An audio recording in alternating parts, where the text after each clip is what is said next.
bar hopping on Bourbon Street, an S&M Dalmatian, and hell with Hitler.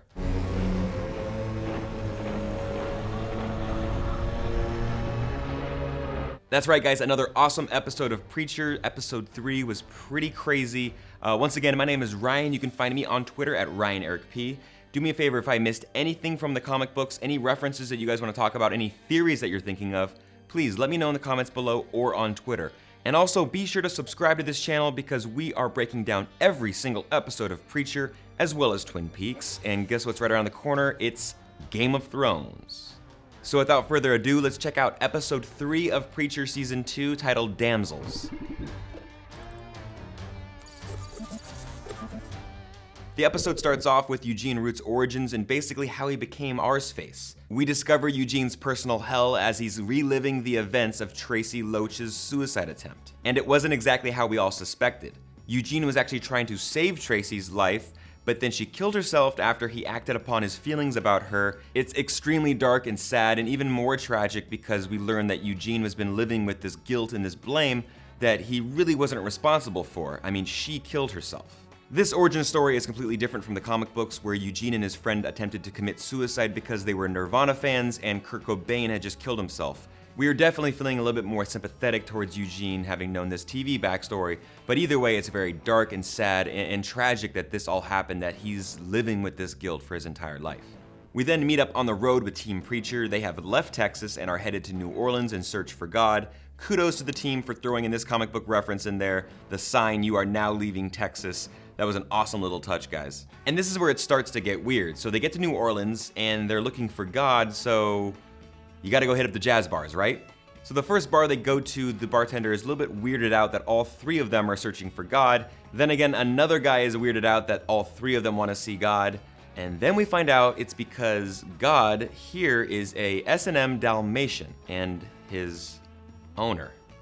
We quickly find out that it's rather expensive to see this God, and Jesse wants no part of it. The hell are you doing? Hand him out. We don't want this. You sure? Yeah, I'm sure. We're looking for God. God. Then the scene ends with a very tight shot on the Dalmatian's eye. So who the hell is behind the mask? Yes, of course, Dog is God backwards, but is God really underneath that mask? I don't think so. But from the comic books, this could be referencing Jesus to Save. He is one of the most disturbing characters in the books, and he's pretty much this extremely creepy rich dude that would have huge drug-filled sex parties. As you can imagine, a lot of the subject matter is a little too extreme for this YouTube channel, as well as AMC. We've also seen Jesus wear some Dalmatian print in the comics, so that might be another clue. Swing and a miss, guys. So after that first failed attempt to find God at a bar, they go outside and Tulip is clearly not happy being out in New Orleans. She is uncomfortable with whoever might be watching her, so she calls it a night early. Till the end of the world, right? Right. That's of course a subtle reference to Until the End of the World, Preacher's second volume, which means we might get to see more backstory between Jesse and Tulip. It's an action-packed story arc in the comics. Cassidy then follows Tulip and Jesse goes back to the bar because he is on a mission. Quick Easter egg here, Jesse orders rat water when he's at the bar. That's of course a reference to the Saint of Killers town that we saw last season. So back to Tulip, she of course feels very uncomfortable, like I said, and she feels like she's being watched. Tulip? Tulip O'Hare, I thought that was your cute little backside. Hi, Mrs. Barbary. Where have you been, honey? Oh, you know, just out of town. Now I believe the storyline here is something similar to what happened in the comics. Basically, when she got her first gig as a hit woman, she messed up and failed to kill the target. We're not quite sure if that's what happened here, but clearly her former employer, Victor, is not happy. We then get to meet Dennis, or Denis, Cassidy's French friend from back in the day. Now, we don't learn a whole bunch about this character except for his interest in the Three Stooges and for a good glass of wine, but he could be playing a role that Cy Coltrane played in the comics. I touched on this last week. Cy was an old friend of Cassidy's who was a journalist in New York City. He also was a serial killer. And of course, Cassidy and Jesse went to him to track down a lead on God. We'll have to wait and see if we learn more about this character moving on. You might want to talk to the singer at Le Chamonix.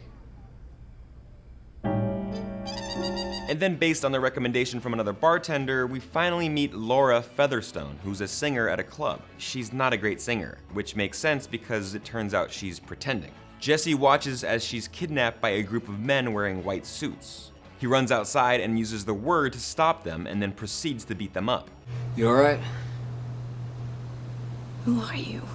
We soon find out that this was all one elaborate setup to confirm that Jesse has this incredible power. That includes the bartender that referred Jesse to Laura, Laura's profession as a singer, the whole kidnapping, and even her baby. Now these guys are all a part of Grail Industries, and it's clear that this group has deep pockets and resources around the world. They pulled off all of this just to find out if this preacher had the power of Genesis inside him. Oh, and also that guy in the car with Featherstone, that's Hoover. In the comics, he was a lifeguard prior to joining the Grail and attempted to kidnap Jesse with Featherstone. So what do you want to do about it? Kick him up to Sanson Unit. You sure? Do it. One last thing to note here, we all know that the Saint is headed to New Orleans after Fiore told him where Jesse was headed. But now the Saint has confirmation after Jesse used the word in this episode. He needs to be extremely selective when and where he's using this power. Here's another fun comic book reference for you guys. Jesse walking up to the bar and sees a sign for Angelville. Of course, in the comics, Angelville is where Jesse grew up. It's his grandmother's plantation on the Texas and Louisiana border. It was also the setting for some extremely traumatic experiences for Jesse. Again, we hear the sounds of what seems to be an underwater coffin that we referenced last time. It sounds like we'll definitely get some more flashbacks to this moving forward. Back in hell with Eugene, and despite the fact that he has to relive his personal hell over and over and over again, we then learn that he has a close cellmate that's Adolf Hitler. So yes, hell really sucks.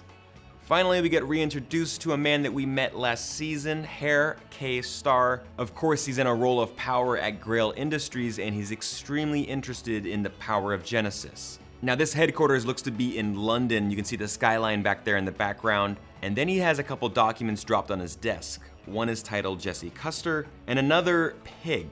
Now I'm not entirely sure what Pig is referencing, but FYI, episode 7 this season is actually titled Pig. So it looks like we're gonna find out more on this connection later in the season. Now the episode ends with Tulip at the laundromat. Another fun comic book reference here. Those cigarettes remind me of something that John Wayne would say to Jesse in the comic books. Nice touch, guys. Also, hey, there's an NES for sale and a few games if you're interested. As expected, Victor's men finally catch up with Tulip, and so far her backstory is pretty vague at the moment. We don't really know what exactly went down between her and Victor, but what we do know is that we are gonna learn a whole lot more next week, as episode 4 is titled Victor.